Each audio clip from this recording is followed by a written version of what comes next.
Ako si Basilio. Kapatid ni Crispin, anak ni Sisa, kasintahan ni Huli at naging kakampi ni Simon. Sa murang edad ay nagbanat ng buto kasama ang aking minamahal na kapatid na si Crispin.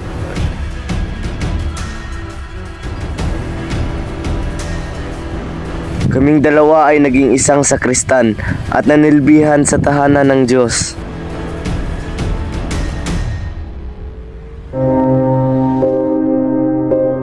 Mula noon hanggang ngayon, hindi ko malilimutan ang panahon na kami ay nasa kamay ng isang malupit na kura. Tiniis ang hagupit ng pamatbat sa aming maninipis na balat upang may maiuwi sa aming munting tahanan kahit ang katumbas lamang nito ay maliit na halaga.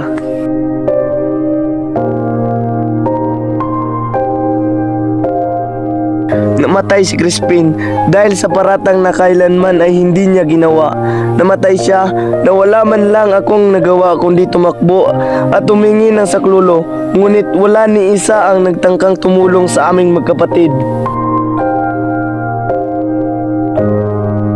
Dahil sa pangyayaring iyon ay nawala sa katinuan ng aking ina at inabot siya sa pagkamatay sa kagubatan na pagmamay-ari ng mga Ibarra.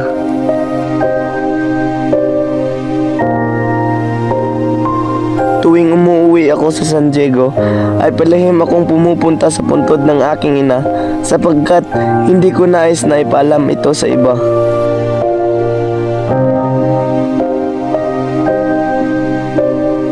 Lumipas ang ilang taon at ako ay nakapagtapos ng kolehiyo sa kursong medisina sa tulong at gabay ni Kapitan Tiago.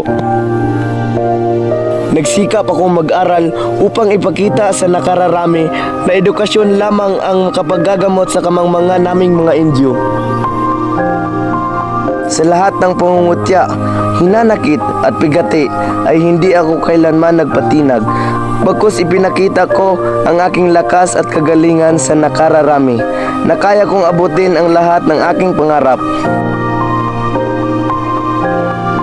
Nang malaman ito ni Simon, ako'y kanyang pinilit na sumanib sa kanya sa himagsikan.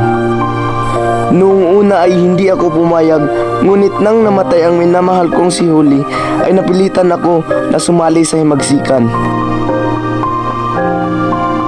Sinira nila ang buhay ko at kinuha nila ang mga mahal ko sa buhay, kaya oras na upang maghiganti.